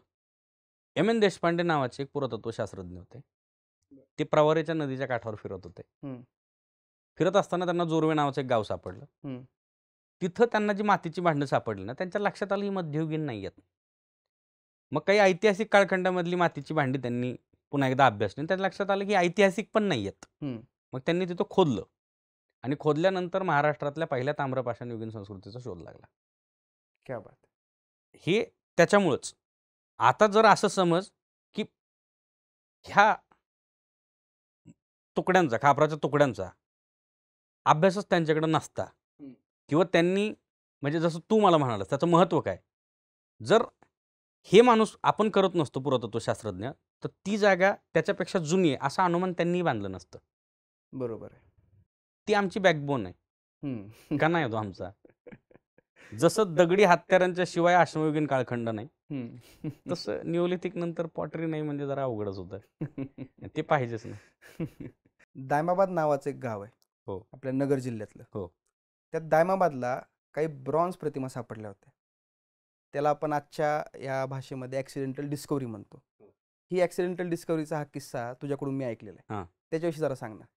आता तो किस्सा स्वतः साळी सरांनी पण त्यांच्या रिपोर्टमध्ये लिहिला होता. बरं. आणि मी ज्यावेळेस एक्सप्लोरेशन करत होतो त्यावेळेस मला तिथं लाला पटेल नावाचे एक सद्गृहस्थ आहेत, जे त्यावेळेस साळी सरांचे हेल्पर म्हणून काम करत होते उत्खननाच्या दरम्यान.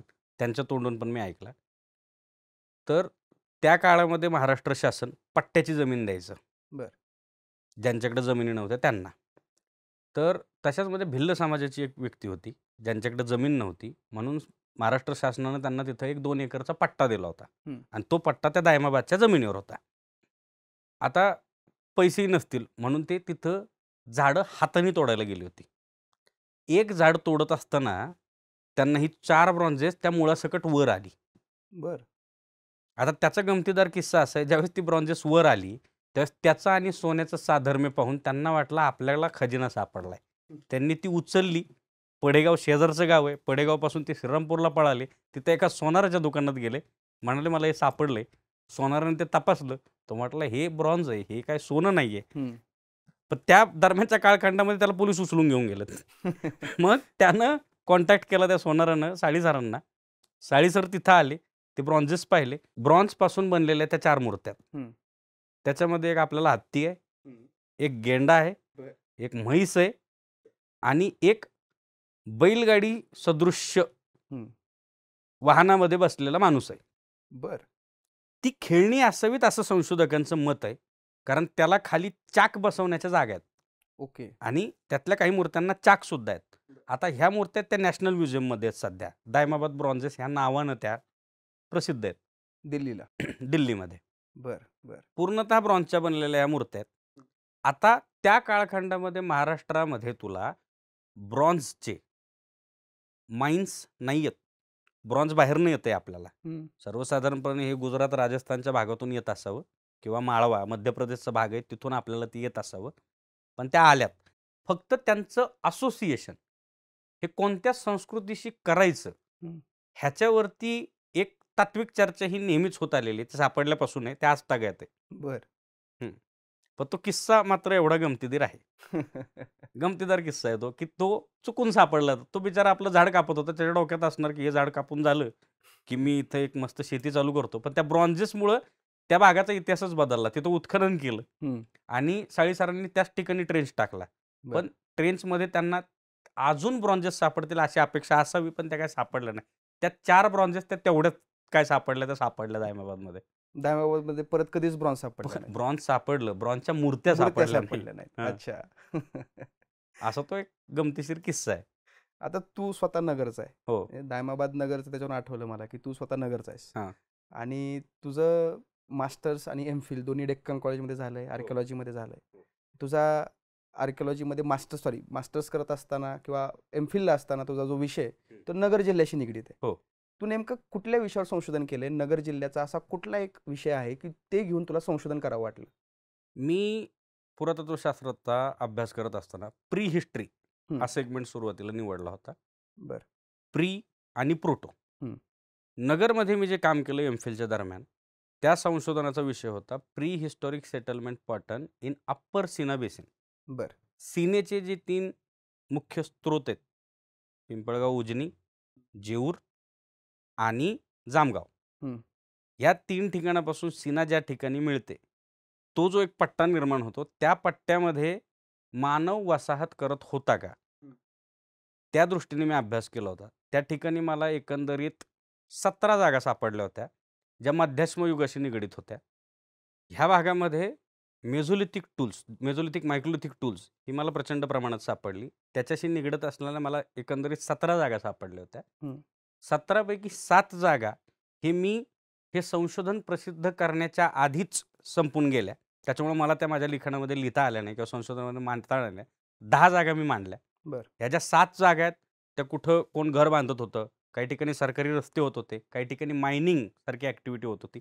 त्याच्यात त्या गेल्या त्या आता गेल्याच. नष्ट झाल्या. नष्ट झाल्या.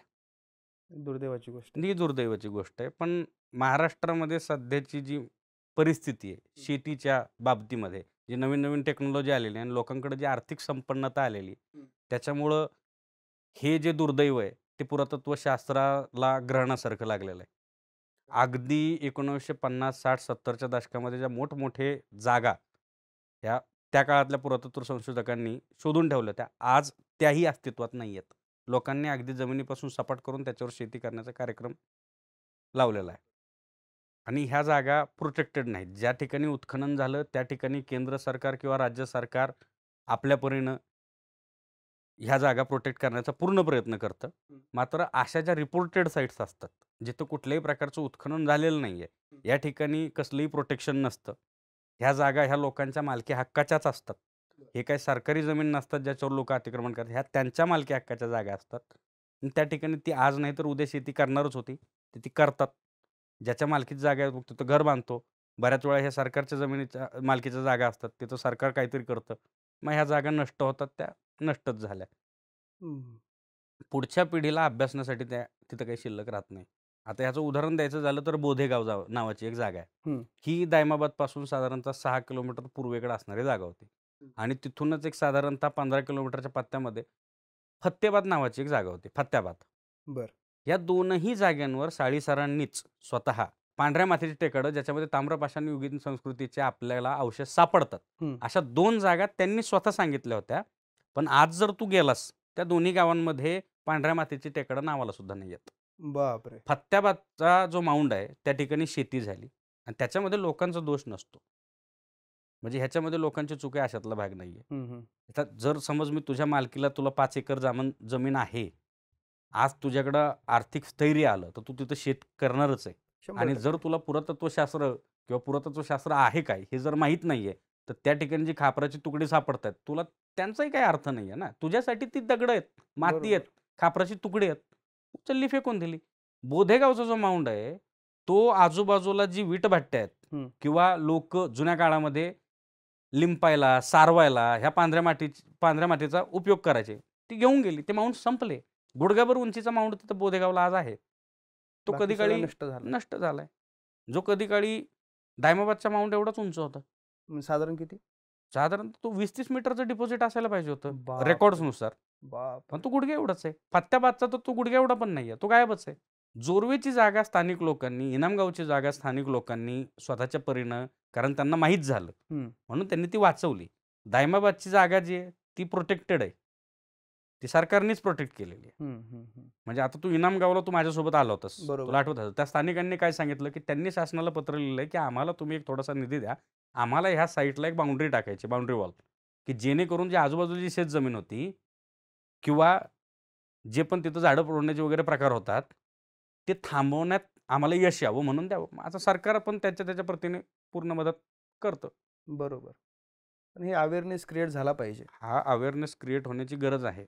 बरोबर. मात्र हा विषय असा आहे की जो तुम्ही शाळेतल्या मुलांना कितपत शिकू शकता, किती सोप्या भाषेमध्ये किती सोप्या भाषेमध्ये शिकू शकता. आता जसं तू माझे तारांबळ पूर्ण पॉडकास्टमध्ये पाहिले असेल, इंग्रजी शब्दांसाठी मराठी शब्द शोधणं. खरंय. म्हणजे आहेत शब्द, नाही आहे असं नाहीये, त्याचा वापर किती होतो, पण किंवा आपल्याला वाचनात पण ती किती सहजपणे उपलब्ध आहे, किंवा मराठीतच लिखाण किती झालं, इथूनच मराठीत लिखाण आहे. मराठीमध्ये साधारणतः 60-70च्या जो काळखंड मी सारखं बोलतोय, हा सुवर्णयुग आहे भारतीय पुरातत्व शास्त्रासाठी.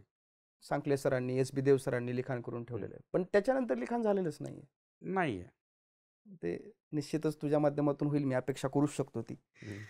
आता तू ह्या सगळ्या गोष्टी सांगतोयस, या सगळ्या गोष्टींची माहिती देतोयस, याच्यामध्ये एक गोष्ट सातत्याने जाणवते की पुरातत्वशास्त्र हे सगळ्यात मुख्य करून ज्या गोष्टींवर अवलंबून असतं त्या गोष्टी उत्खननाच्या स्वरूपामध्ये उपलब्ध होतात. आणि उत्खनन करण्यासाठी आपल्याला गरज असते अशा प्रकारची स्थळं शोधण्याची.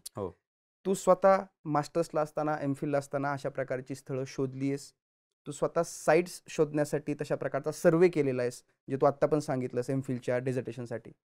ह्या साईट्स शोधायच्या कशा? आता मी होतो वैज्ञानिक शब्द, इंग्रजी शब्द टाळणार आहे ह्याच्यामध्ये. बरं. ज्यावेळेस माणूस एखाद्या ठिकाणी वस्ती करतो आणि वस्ती करून तो निघून जातो किंवा ती जागा ती डेझर्ट करतो, सोडून देतो, तिथली जमीन, ती माती कालांतरानं पांढरी पडते आजूबाजूच्या मातीच्या रंगाच्या तुलनेमध्ये. ह्याला सर्वसाधारण गावाकडे पांढरीची टेकड असा शब्द वापरण्यात येतो. तर पहिला प्रयत्न असाच असतो कुठल्याही गावामध्ये गेल्यावर, तुमच्या गावामध्ये पांढरीचं टेकड आहे का? पहिला प्रश्न माझा हा असतो.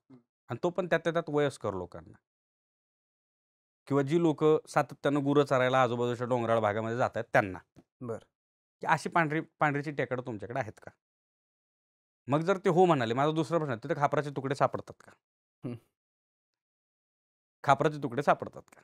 आणि मग तिथं जायचं. आणि जी प्री हिस्टॉरिक जागा आहेत त्या शोधण्यासाठी नदीचे किनारे, नाल्यांचे किनारे, डोंगराची उतरणीच्या जागा, डोंगर माथे हे फिरायचे. नदीच्याच किनारी प्री हिस्ट्री आणि प्रोटो हिस्टॉरिक पिरियडचे सेटलमेंट पॅटर्न्स आपल्याला दिसून येतात. हो. बरं. त्याचं कारण? त्याचं कारण असं, स्रोत, पाण्याचा स्रोत तो जास्त महत्वाचा आहे. पाणी जगण्यासाठी रोज लागणार आहे. आज तू 8 किलोमीटर जरी नदीपासून असला, पाईपलाईन टाकून पाणी घरापर्यंत येतं तुझ्या, पण त्या काळात ते शक्य नाही आहे ना. मला रोज लागणारी गोष्ट आहे पाणी, पिण्यासाठी, जेवण बनवण्यासाठी, किंवा आता जर मला मातीचीच भांडी बनवायची आहेत तर माती कालवायला पण पाणीच लागणार आहे ना मला. बरोबर. मग त्यातल्या त्यात मला पाण्याच्या किती जवळ राहता येईल हा विचार त्यांनी केला होता. आणि म्हणून नदीचे किनारे. पण नदीचे किनारे म्हणजे प्रत्येक किनाऱ्यावर नाही. ज्या ठिकाणी नदी शांत झाली आहे किंवा ज्या ठिकाणी पूर जरी आला तरी जास्तीत जास्त हानी आपल्याला होणार नाही, ह्या सगळ्या गोष्टींचा विचार करून त्यांनी जागा निवडलेल्या आहेत. बरं. आणि प्री हिस्टॉरिक काळखंडामध्ये, अश्मयुगीन काळखंडामध्ये तो पाण्याचे सर्वसाधारण स्रोत, जे बारीक बारीक स्रोत असतात अशा ठिकाणी तो वस्ती करतो. डोंगर माथ्यांवर तो वस्ती करतो, डोंगराच्या उतरणीला तो वस्ती करतोय. अशी ठिकाणं जी त्याला सेफ वाटतात, मी सुरक्षित आहे अशी भावना ज्या जागेवरनं त्याला येते त्या जागेवर तो वस्ती करतोय. आणि त्या पद्धतीने आपल्याला साईट्स. आता बोरी, मोरगाव, नेवासे, चिरकिनाला सगळी नदीच्या किनाऱ्यावर आहेत. हो. मोरगाव करेच्या कारावर आहे. नेवासा प्रवरा. पण नेवासा नदी म्हणजे ते नेवासा जागा जी आहे ती एकदम प्रवरेच्या काठावर नाही, त्यातला जो चिरकी नाला आहे त्याच्या काठावर साईट आहे. बरं. आपण इनामगावला गेलो होतो. इनामगावला तर तू सोबत आला, नदी शेजारीच आहे, चिटकूनच आहे, चिटकून. इंटरेस्टिंग आहे. तुझा एकूणच आज तुझ्या माध्यमातून आमच्या सगळ्यांना दगडी हत्यारे असतील किंवा या दगडी हत्यारांचा वापर कसा झाला असेल किंवा या दगडी हत्यारांची निर्मिती कशी झाली असेल किंवा खापराचे तुकडे आपल्याला किती महत्त्वाचे आहेत, महाराष्ट्राचा प्री हिस्टॉरिक प्रोटो हिस्टॉरिक इतिहास, महाराष्ट्रामधली मानवी वस्ती, त्याने केलेली शेती, शेतीला पूरक असणारा व्यवसाय, त्यातून निर्माण झालेली गावखेड्याची संकल्पना, अशा कितीतरी गोष्टी अतिशय सोप्या आणि सहज भाषेमध्ये तुझ्यामुळे आज आम्हाला समजल्यात. आणि जी मगाशी एक खंत तू बोलून दाखवलीस, ती निश्चितच ती खंत ॲक्च्युली माझ्याही मनात बऱ्याच वर्षांपासून आहे. हो. ती तू पूर्ण करशील. तुझं लवकरात लवकर या विषयाला धरून एखादं पुस्तक प्रकाशित व्हावं ही माझी इच्छा आहे. तू एवढा वेळ दिलास त्याबद्दल तुझे खूप खूप धन्यवाद आणि तुझ्या पुढील प्रवासासाठी शुभेच्छा. धन्यवाद केतन.